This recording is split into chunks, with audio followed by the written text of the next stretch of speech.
Cool. Let's dive into things. The Giants 23-17 Week 7 victory over the Jacksonville Jaguars.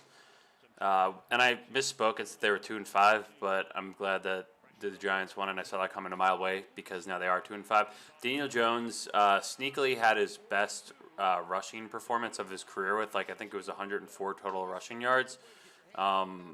And 200 passing yards. So this first drive was great, right? Like when you're looking back at some of these plays here, you have kind of a spread but bunched up top a little bit, and free runner at the bottom, and then that means that no one's covering Saquon out of the backfield, and he does Saquon things. Like he was playing awesome again in form. All you have to do is get him in a little bit of space, and he's making these plays, and he does it later in the game too. But yeah, this was a fun one that came, it always comes down to the wire. That's a great ball. Looks like Slayton actually ran a great route too because Slayton's starting on the numbers here. And he's breaking it out because the only place where Daniel Jones is, and Jones is looking at him the whole time, he knows he's going to let it rip. But where he's going to put it is perfect, right? Because that corner is turned, running with the wide receiver, and, it just allows Slayton to beat him and put it right around here where, the cornerback can't get back to and make that play if he threw it more like inside or something along those lines. So Giants opening drive, make a great first Daniel Jones Danny dime for a touchdown, 7-0. And then in the ensuing drive, this is kind of, Dexter's crushed people inside. But you saw that the Jaguars just go kind of right down the field. And we do have Leonard Williams was back in this game. So, also you do see Kayvon Thibodeau a bunch of times throughout this game. Even he just hustles so hard that he's making tackles 12, 15 yards downfield. Almost gets Trevor Lawrence there. There was some Lawrence on Lawrence crime at this game at some point. But I think it was negated for some defensive holding. Jihad kind of got caught there. Tom Arnold. National Tight End Day. Yeah, ETN looked really good in this game.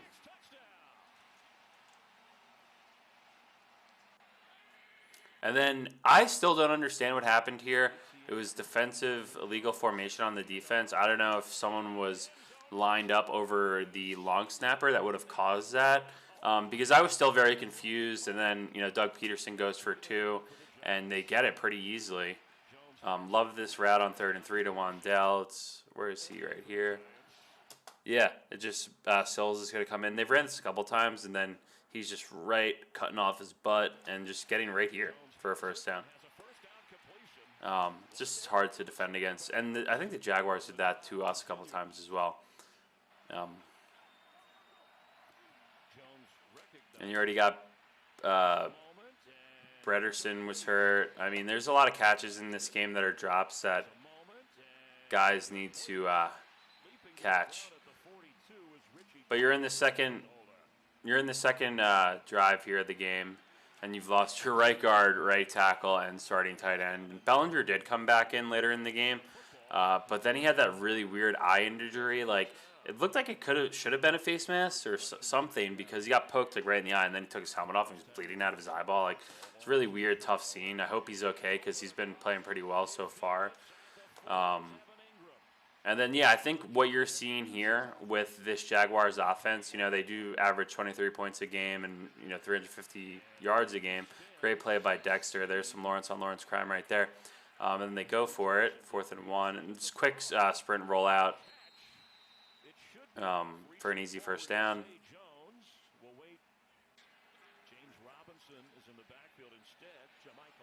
Little reverse, but then you see, Kayvon plays it well here for the most part. Brings on a blocker and makes a tackle. I mean, even though two other guys were going to get there, but still a good play.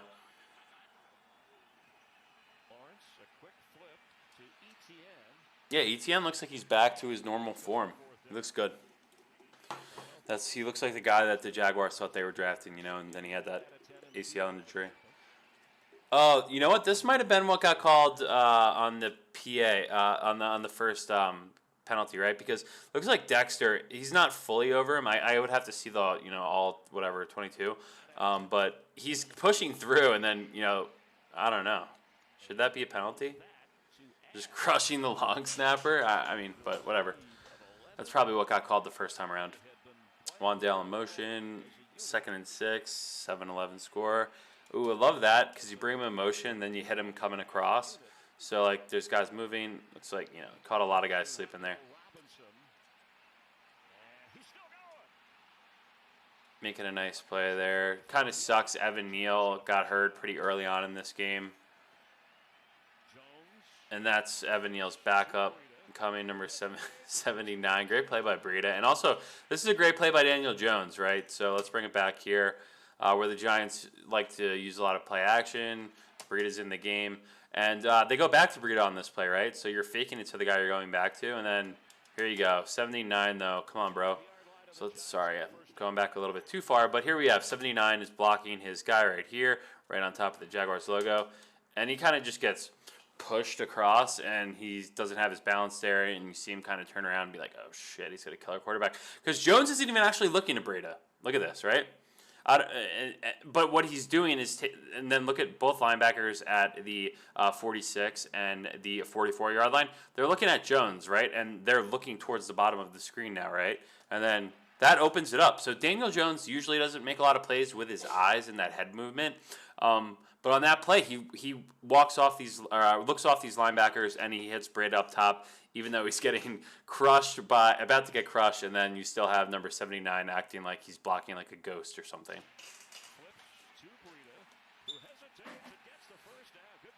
All right, I'll try to speed this up a little bit and not talk about every single play in detail like that, but that's a great play, just showing how far Daniel Jones has come. And then, of course, getting back into the running game a little bit. I think it was last week they didn't rush really at all. He had about 6 or 8 rushing yards. And then this one was, like, huge rushing focus. Wandale, that shallow cross, drag, works in Madden, so why not do it here? Kind of looks like he's got up a little weird there. Okay, Graham Gano kicks a field goal, move ahead to 11-10.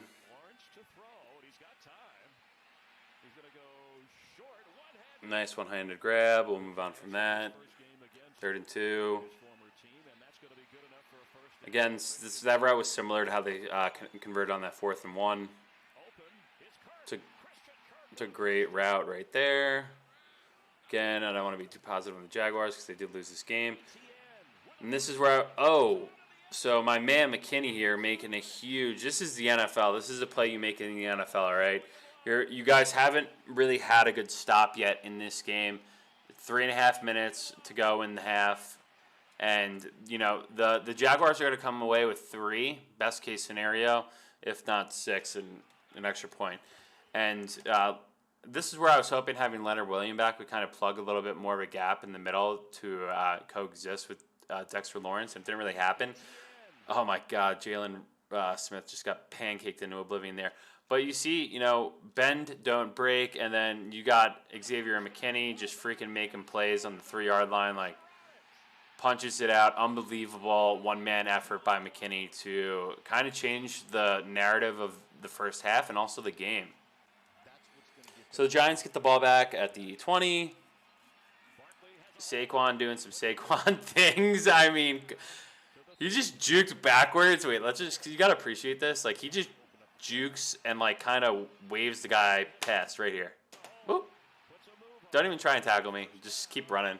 Go get a Gatorade while you're at it. 2:45. 2-minute warning comes on the 34. David Sills. 2nd and 8 on the 46. Ballinger. That might. Yeah. Kind of messed up. It's just hard to see, and that's probably why there wasn't a call, because it was just so bang bang. Like, how does a ref even see that? Is that Myrack? Okay, Giants on a drive, 33-yarder from Graham Gano. What do you know? Drills it.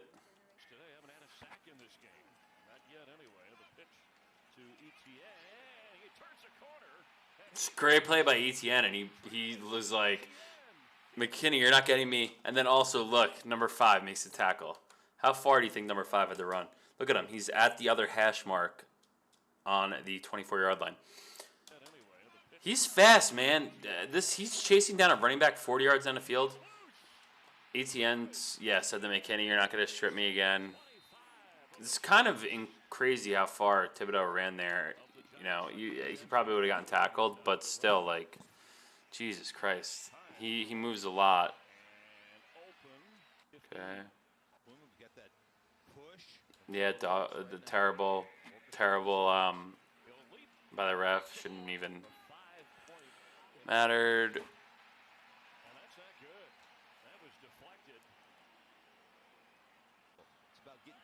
Big block. 17-13. Little RPO. Slayton.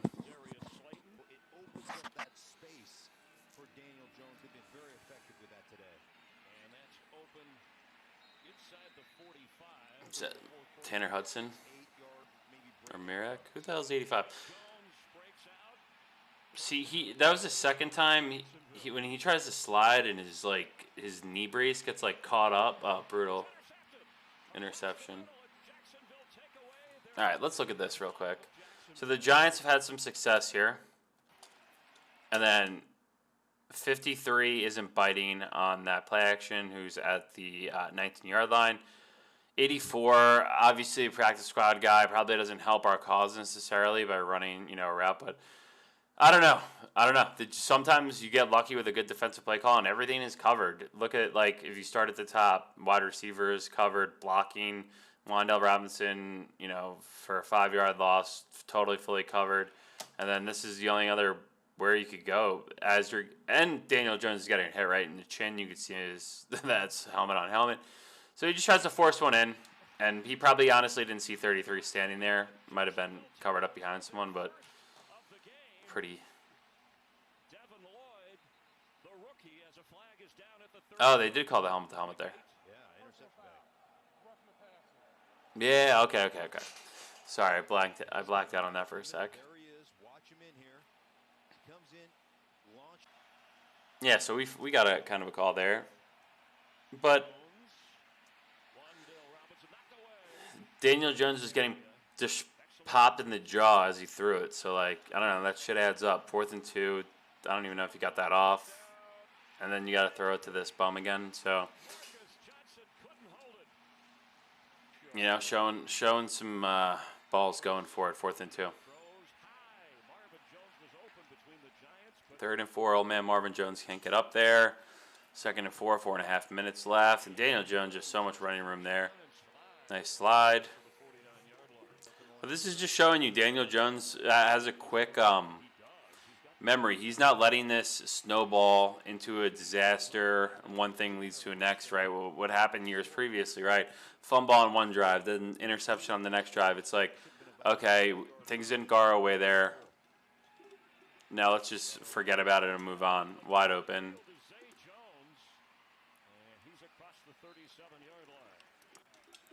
So 4th quarter getting started here. Jaguars presented with the big 3rd and 8 on their own 39-yard line. Nice hit. Looked like kind of got hurt there.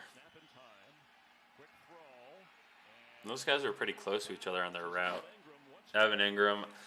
I thought he'd score a touchdown in the revenge game, but he did have a good game. Obviously, if he's wearing Giants colors, he's not making any of those catches. He's probably dropping about half. So, looking forward to hopefully never seeing him again on any team playing.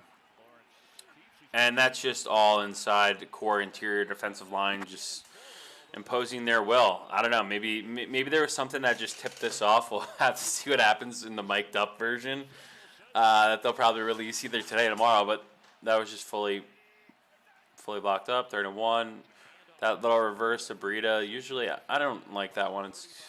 We don't really normally have success with that. Interesting formation. Trying to get. This is a great run. And then Mark Schlereth was being a little bit of a prick on the call, talking about like how Jones fell over his own 2 feet. He just juked past someone and fell. Like, sorry, not everyone could look as good as Saquon running. That was a weird one. That should have been a penalty, though, I think, because he was giving himself up. That was. And here you go, Saquon time.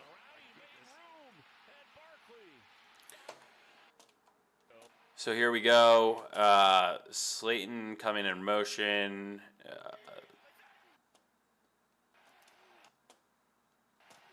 Saquon, again, dead to rights in the backfield. It makes one guy miss so easily.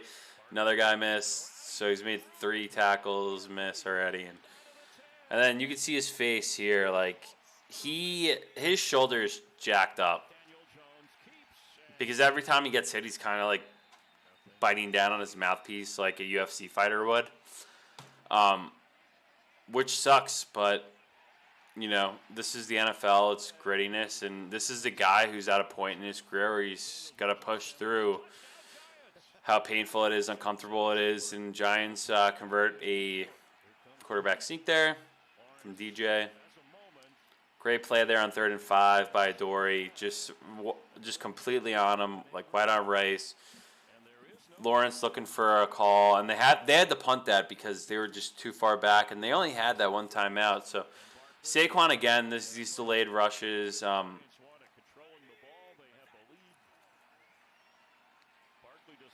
Saquon just saying, I don't give a shit. I'm gonna win this game for us. See, another one where he just gets hit. I don't know if he was just kind of like joking that he wanted to break it even further, or he's not feeling good. But I don't know. I don't think he's feeling that good. Love that. Play action, stays in bounds, take this down, probably the 2-minute warning. And then the Jaguars use their first so the Jaguars have used their timeout here. Okay, big first stop by the Jaguars. You're like, okay, we'll bring this down to about 120. And then the one that they didn't show is when Saquon kind of gave himself up, which was pretty, I don't think he stepped out of bounds.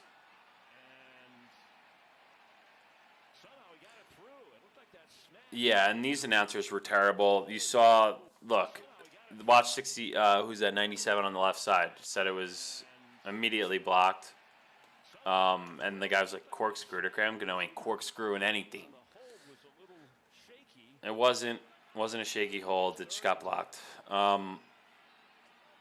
So Giants catch a break there, make it a 6-point game. And then this is where the game got really off the rails and messed up because of Saquon stepping out of bounds. That was ruled that he stepped out of bounds.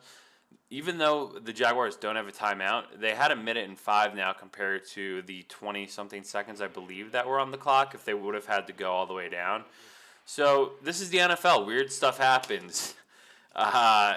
And I thought that was going to be the end of it right there, but I forget. It was like a BS holding on the bottom of the screen or something. It had nothing to do with the interception at the top of the screen, right? Like, he's on the opposite side of the field, right? It had nothing to do with the play. And I hate when that happens, but oh my God. Almost sacked him on 4th and 15, and of course, it's got to be. And this is what I hate too, because when that happens, they add the 15 to the end of play, and the clock's stopping when it's like should be running. So here you go, 3rd and 10, 7 seconds left, and he actually catches it on the 1-yard line. I don't know. All right, so when I was watching this in my live reaction, I kind of just was expecting it to be knocked down, and then he catches it, and I think my brain just like shut off because I'm so used to us blowing this and like weird shit happen. But this guy right here is the fucking man. He's coach of the year, probably Vegas favorite at this point for what he's done.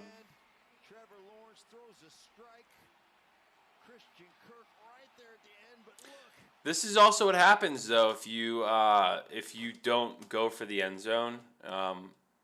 You kind of got to make something happen. But also just want to touch on the Giants social media team also coming in hot after this week.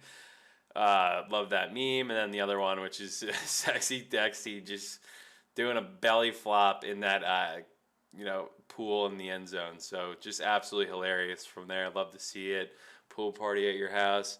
The Giants move on to next week where they are playing the Seahawks at 4:25 away game, and we'll touch on it, but I hate that stupid stadium. And hey, Seahawks look good, man. They just had a nice win yesterday, I believe over the Chargers. So it's gonna be interesting to see what they could bring moving forward. And you're gonna see the guy who ruined that New York football fans know he ruined Eli's Ironman streak, but the infamous Geno Smith. So thank you guys for watching, and I'll talk to you guys later this week with a preview coming up for the Seahawks Giants game.